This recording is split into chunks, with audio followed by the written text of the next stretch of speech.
ሰዎች በዘር ተከፋፍለው እርስ በርስ ሲፋጁ አይታችሁ ይሆናል። በእርግጥም በደንብ አይታችኋል። ሰዎች በቡድን ተደራጅተው ሲጋጠሙም አይታችሁ ይሆናል። ሰዎች ከእንስሳት ጋር ጠብ ሲገጥሙና ጦርነት ሲያውጁ ግን ምን ያህሎቻችሁ አይታችኋል? ከሰሞኑ በአርባ ምንጭ ከተማ ያጋጠመው ይሄ ያልተለመደ ክስተት ነው። ሰዎችና ዝንጀሮዎች ተጋጭተዋል። ሰዎች ዝንጀሮዎቹን ፍርድ ቤት ገብተው ከሰዋቸዋል። ፍርድ ቤቱም የዝንጀሮ ጋንግ መሪዎች ተመርጠው እንዲገደሉ ውሳኔ ያሳልፏል። ፍርዱ ግን የተፈጸመ አይመስልም። ለምን? በአርባ ምንጭ ከተማ በሰውና ዝንጀሮ መሃል የተነሳው ጸብ መነሻው እንዴት ነው? ሰላም ጤና ይስጥልን ውድ የፈታ ዴይሊ ቤተኞች፣ በዛሬ መሰናዷችን በሰዎችና በዱር አራዊት መካከል የሚደረገውን የሀብት ፍልሚያ ከነጭ ሳር ብሔራዊ ፓርክ እስከ ዓለም አቀፍ ፓርኮች እየዞርን እናስቃኛቸዋለን። አብራችሁን ቆዩ። መርካቶን ይመጥነዋል የተባለለት ትልቁና አነጋጋሪ ግዙፍ ሞል በድጋሚ መጪውን አዲስ ዓመት አስመልክቶ በታላቅ ቅናሽ ከ1.9 ሚሊዮን ብር ሙሉ ክፍያ ጀምሮ የንግድ ሱቆትን ይዞላችሁ መጣ። ከፍተኛ የንግድ እንቅስቃሴ በሚገኝበት መርካቶ ተክለ ሃይማኖት ምቹ የሆነ ኢንቨስትመንት ከ726 ወይም 640 ሺህ ብር ቅድመ ክፍያ ጀምሮ ኢንቨስት ያድርጉ። በተለያዩ የካሬ አማራጮች ማለትም በ11፣ 16፣ 22 እና 32 ከግራውንድ ፍሎር ጀምሮ በአንድ ዓመት ሱቅ ብቻ የሚረከቡትን የንግድ ሱቅ በፉል ፊኒሽድ እና በኔት ኤሪያስ አቅርበንላቸዋል። የቀሩን ሱቆች ጥቂት ስለሆኑ 0998 31 7677 0990 89 4344 ብቻ በመደወል የግሉ ያድርጉ። ሜሪት ፕሮፐርቲስ። የሰው ልጅ ቁጥሩ ከዕለት ዕለት እየጨመረ ነው። እንደ ሰው በፈጣን እድገት የሚራባ ሌላ ማን አለ? ይህን ተከትሎ በየብስ ላይ ባለው የመሬት ሽሚያ ምክንያት በሰዎችና በዱር አራዊት መካከል የሚደረገው ግጭት በዓለም አቀፍ ደረጃና በኢትዮጵያ ውስጥ ከባድ የሥነ ምህዳርና የማህበራዊ ኢኮኖሚ ፈተና ሆኖ መቀጠሉን ስንቶቻችን እናውቃለን? የዱር አራዊት ተፈጥሯዊ መኖሪያ አካባቢያቸው ወደ እርሻ መሬት፣ ወደ ከተማና ወደ ኢንዱስትሪ ቀጠናዎች ሲቀየር ህልውናቸውን ለማቆየት ወደ ሰው ሰራሽ አካባቢዎች የመግባትና ከሰዎች ጋር የመጋጨት ግዴታ ውስጥ ይወድቃሉ። ይህ ፍልሚያ በኢትዮጵያ የተለያዩ ብሔራዊ ፓርኮች ውስጥ በስፋት የሚታይ ሲሆን በቅርብ ጊዜ በአርባ ምንጭና በነጭ ሳር ብሔራዊ ፓርክ አቅራቢያ በዝንጀሮዎችና በነዋሪዎች መካከል የተከሰተው ከባድ ውጥረት በሰውና እንስሳት መሃል ያለውን አጣብቂኝ በግልጽ ያሳያል። በደቡብ ኢትዮጵያ የሚገኘው የነጭ ሳር ብሔራዊ ፓርክ በውብ መልክዓ ምድሩ፣ በሐይቆቹና እንደ ስዌንስ ሃርትቢስት ባሉ አራዊቱ የሚታወቅ የሀገር ሀብት ነው።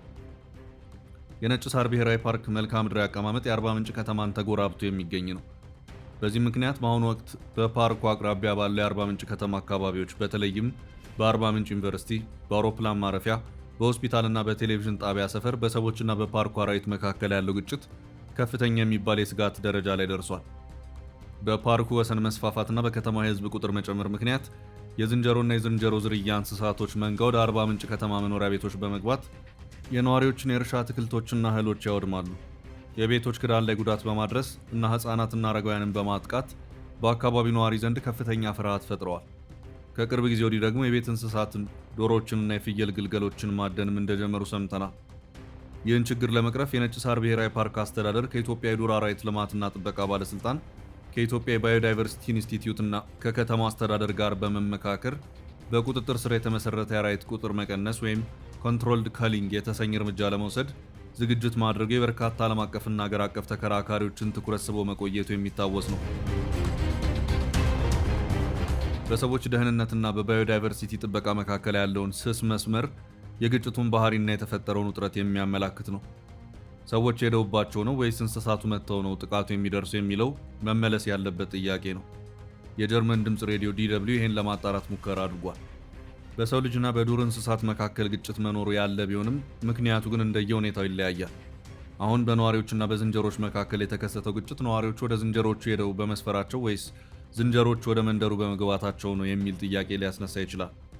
በሴቻ ቀበሌ ቴሌቪዥን መንደር ነዋሪዎች ከረጅም ዓመታት ጀምሮ በዚህ ስፍራ እየኖሩ እንደሚገኙ የተናገሩት አቶ ዮሐንስ እኔ እንኳን በቦታው መኖር የጀመርኩት ከ1984 ዓ.ም በፊት ጀምሮ ነው። ምክንያቱም ቦታው በማዘጋጃ የተመራ የከተማ ክልል ነው። ቀደም ሲል በአካባቢው ዝንጀሮ ገብቶ አያውቅም። ከቅርብ ጊዜ ወዲህ ነው መታየት የጀመረው ብለዋል። በአሁኑ ወቅት የዝንጀሮ መንጋ በነዋሪዎች ላይ እያደረሰ ይገኛል የተባለውን ጉዳት ተከትሎ ፓርኩ በፍርድ ቤት ተከሶ ውሳኔ ተላልፎበታል። ዝንጀሮች እያደረሱ ለሚገኘው ጉዳት መፍትሄ እንዲሰጥና ለተጎጂዎችም ካሳ እንዲከፍል በፍርድ ቤት መወሰኑን በኢትዮጵያ የዱር እንስሳት ጥበቃ ባለስልጣን የነጭ ሳር ብሔራዊ ፓርክ የዱር እንስሳት ባለሙያ አቶ መሐመድ መጸሎ ለዶቼ ቬሌ ተናግረዋል።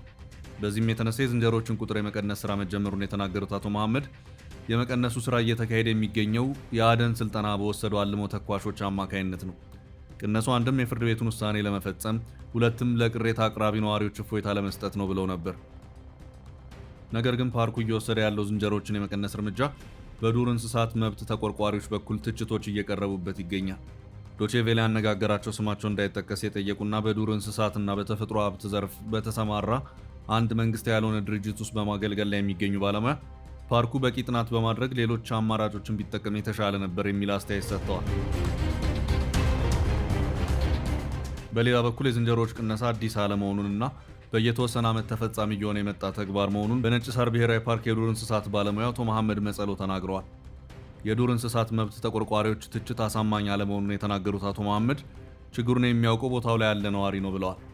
የዱር እንስሳትን የማስተዳደር ስልጣን በአዋጅ የተሰጠው ለኢትዮጵያ የዱር እንስሳት ጥበቃ ባለስልጣን መሆኑን የጠቀሱት አቶ መሐመድ በሰውና በእንስሳት መካከል ግጭት ሲከሰት አንዳንድ ጊዜ እንስሳት ወደ ሌሎች አካባቢዎች የሚወሰዱበት ሁኔታ አለ። ይህ የዝንጀሮ መንጋ ግን ለእንደዚህ አይነት አማራጭ አመቺ አይደለም። ብቸኛው መፍትሄ ቁጥራቸውን ዝቅ ማድረግ ነው ብለዋል። በነገራችሁ ላይ በኢትዮጵያ ታሪክ ውስጥ በሰዎችና በአራዊት መካከል የሚደረገው ግጭት በነጭ ሳር ብቻ የተገደበ አይደለም። በምስራቅ ኢትዮጵያ በባቢሌ ዝሆኖች መጠለያና በትግራይ በሚገኘው ካፍታ ሽራሮ ግዙፎች የአፍሪካ ዝሆኖች የእርሻ ቦታዎችን በመርገጥና ሰብሎችን በመብላት ከገበሬዎች ጋር ይጋጫሉ። ገበሬዎች ሰብላቸውን ለመጠበቅ በሚያደርጉት ጥረትና ዝሆኖች የውሃና የምግብ መስመራቸውን ፍለጋ በሚያደርጉት ጉዞ በርካታ ዝሆኖችና ሰዎች ሕይወታቸውን አጥተዋል። የዝሆንና ሰው ጸብ በኢትዮጵያ ፓርኮች በተደጋጋሚ የሚሰማ ክስተት ነው። ነገር ግን ከሌሎች ሀገራት ተሞክሮ አንጻር የኢትዮጵያ ዝሆኖች እንደውም ጸበኞች አለመሆናቸው ይመሰከራል። እንዲሁም ደግሞ ለአደጋ የተጋለጠው የኢትዮጵያ ቀይ ቀበሮ ወይም ኢትዮጵያን ወልፍ መኖሪያ ወደ ሆኑት ከፍተኛ ተራራማ ቦታዎች የቤት እንስሳት በጎችና ላሞች ለእረኝነት ሲገቡ በዱር አራዊቱና በቤት እንስሳት መካከል በሽታዎች እንደ እብድ ውሻ በሽታ ይሰራጫሉ። ይህም የቀበሮዎችን ቁጥር በእጅጉ አሳንሶታል። ይህም ክስተት በሰዎች ደህንነትና በባዮዳይቨርሲቲ ጥበቃ መካከል ያለውን ስስ መስመርና በሁለቱ ተፈጥሮ መሃል የሚከሰተውን ግጭት የሚያሳይ አጋጣሚ ነው። ይህ የሰው ልጅና የእንስሳት ግጭት በኢትዮጵያ ብቻ የተወሰነ አይደለም። በሰዎችና በግዙፍ አራዊት መካከል ያለው ግጭት ዓለም አቀፋዊ ይዘት አለው። በማዕከላዊ አፍሪካ ቪሩንጋ እና በዋንዲ ፓርኮች በሚኖሩት ብርቅዬ የደን ጎሪላዎች ወይም ማውንቴን ጎሪላስ እና በዙሪያቸው ባሉ የገበሬ ማህበረሰቦች መካከል ከባድ ግጭት ተለምዷል። የሰዎች ቁጥር ሲጨምር ደኖች ለእንጨትና ለእርሻ ስለሚቆረጡ ጎሪላዎች ወደ ገበሬዎች ማሳ በመግባት ሙዝና ካሳቫ ይበላሉ፣ እህሎች ያወድማሉ። ይህ ድርጊት ገበሬዎቹን ያበሳጫቸዋል። ከጸቡ በተጨማሪም ከሰዎች የሚተላለፉ የመተንፈሻ አካል ህመሞች የጎሪላዎችን ህልውና አደጋ ላይ ጥለውታል። በህንድና በስሪላንካ ከተሞች መስፋፋት የዝሆኖችን ተፈጥሯዊ የፍልሰት መስመር ወይም ኤሌፋንት ኮሪደርስ በመቁረጡ በየዓመቱ በመቶዎች የሚቆጠሩ ሰዎች በዝሆኖች ጥቃት ይገደላሉ። በተቃራኒው ደግሞ በርካታ ዝሆኖች በባቡርና በኤሌክትሪክ አጥር ምክንያት ሞተው ይገኛሉ። ይህም በዓለም ላይ ከሚታወቁ የሰውና እንስሳት ጸብ መሃል ዝነኛው ነው። እዚሁ አፍሪካ ደግሞ በማሳይ ማራ አካባቢ የጫካ አንበሶች የሰዎችን ከብቶች አድነው ይበላሉ። የከብት አርቢዎቹ ታዲያ መርዝና ጦር በመጠቀም አንበሶችን ይገድላሉ። በዚህ አካባቢ የሰው ልጅና የአዳኝ አንበሶች ጠብ የተለመደ ታሪክ ነው። አሁን ደግሞ ከቅርብ ጊዜ ወዲህ በአርባ ምንጭ ከተማ የሚሰማው የዝንጀሮችና የሰዎች ጸብ የብዙዎችን ትኩረት ስቧል። ከአንድ ወር በፊት የአርባ ምንጭ ከተማ ነዋሪዎች ባቀረቡት ቅሬታ ከነጭ ሳር ብሔራዊ ፓርክ የሚወጣ የዝንጀሮ መንጋ ልዩ ልዩ ጉዳቶችን ማድረሱን ተከትሎ ነዋሪዎች ጉዳዩን ወደ ፍርድ ቤት በመውሰዳቸውና ፍርድ ቤቱም የመንጋ መሪዎችን ቀንሱ የሚል ትዕዛዝ መስጠቱን እንዲሁም ፓርኩ እርምጃ መውሰድ መጀመሩን ከላይ በነገርናችሁ መሰረት ሲዘገብ ቆይቷል። ሆኖም ስማቸው እንዳይገለጽ የፈለጉ የአርባ ምንጭ ከተማ ነዋሪዎች ፓርኩ የተባለውን ያክል እርምጃ ለመውሰዱን ነግረውኛል ሲል ቲክቫ ኢትዮጵያ አዲስ ዘገባ አውጥቷል። የዝንጀሮ መንጋው ብሶትና በቀል ያለበት ይመስል አሁን ላይ ጥቃቱና ውድመቱ ይበልጥ በርትቶብናል ሲሉ ነዋሪዎች በድጋሚ ቅሬታቸውን እያሰሙ ነው ተብሏል። በተጨማሪም ጉዳዩን በፍርድ ቤት ይከታተሉ የነበረው አንድ ነዋሪ እንደገለጹት ፓርኩ ለፍርድ ቤት የመንጋ ነዋሪዎችን ቀንሻለሁ በማለት ያቀረበው የ6 ዝንጀሮዎች ፎቶ የ3 ብቻ መሆኑን ፍርድ ቤቱ አረጋግጦ በድጋሚ ለፓርኩ ማስጠንቀቂያ መስጠቱን አንስተዋል። በጉዳዩ ላይ ምላሽ የሰጡት የነጭ ሳር ብሔራዊ ፓርክ የማህበረሰብ አገልግሎት አስተባባሪ ፓርኩ አሰራሩን ተከትሎ 10 የመንጋ መሪ ዝንጀሮችን መቀነሱን ለቲክቫ ኢትዮጵያ ገልጿል። አስተባባሪው አክለውም ችግሩ በዘላቂነትና በመሰረታዊነት ለመፍታት በከተማው የሚገኙ ሆቴሎች የምግብ ተረፈ ምርቶችን በሚያስወግዱበት ወቅት አስፈላጊውን ጥንቃቄ ሊያደርጉ እንደሚገባ ተናግረዋል። በአርባ ምንጭና በሌሎች የዓለም ክፍሎች እንደሚታየው አራዊትን መግደል ወይም ከሊንግ አጣዳፊ መፍትሄ ቢመስልም ለረጅም ጊዜ ዘላቂ መፍትሄ ግን ሊሆን እንደማይችል የሥነ ምህዳር ተመራማሪዎች ይገልጻሉ። ዘላቂ መፍትሄ ለማምጣት ተመራጭ የሚባሉ ሌሎች እርምጃዎች አሉ። የፓርኮችን ወሰን ማክበርና የሰዎችን ህገወጥ ሰፈራ ማስቆም፣ አራዊቱ በተፈጥሯዊ መኖሪያቸው በቂ ምግብ እንዲያገኙ ማድረግ ዋነኛው የሚዘልቅ መፍትሄ ነው። ማህበረሰብ አቀፍ የዱር አራዊት ጥበቃ ወይም ኮሚኒቲ ቤዝድ ኮንሰርቬሽንን በማስለመድ የአካባቢው ማህበረሰብ ከቱሪዝም በሚገኝ ገቢ ተጠቃሚ እንዲሆን በማድረግ ሰዎች አራዊቱን እንደ ስጋት ሳይሆን እንደ ገቢ ምንጭ እንዲመለከቷቸው በማድረግ የመጠበቅ ፍላጎታቸውን መጨመር ይቻላል። እንዲሁም በከተማ ፓርኮች ውስጥ የተለመዱ እንደ ኤሌክትሪክ አጥሮች፣ የበርበሬና የንብ ቀፎ አጥሮችን በመጠቀም አራዊቱ ወደ ሰው መኖሪያ እንዳይገቡ መከላከል ይቻላል። ንብና በርበሬ ለምናቸው ነው ካላችሁ፣ ዝሆኖች ንቦችና በርበሬን እንደሚፈሩ ይታወቃል። በአርባ ምንጭ ነጭ ሳር ፓርክ አቅራቢያ በዝንጀሮችና በነዋሪዎች መካከል ያለው ውጥረት የሰው ልጅ ተፈጥሮን በሚገባ ካልተንከባከበና ካላከበረ የሚከሰተው የሀብት ፍልሚያ ውጤት ነው። የዱር አራዊትና የሰው ልጅ ተጣጥመውና ተከባብረው የሚኖሩበትን የጋራ ስነ ምህዳራዊ መድረክ መፍጠር የሁለቱም ህልውና አደጋ ላይ እንዳይወድቅ የሚያደርግ ብቸኛው መንገድ ነው።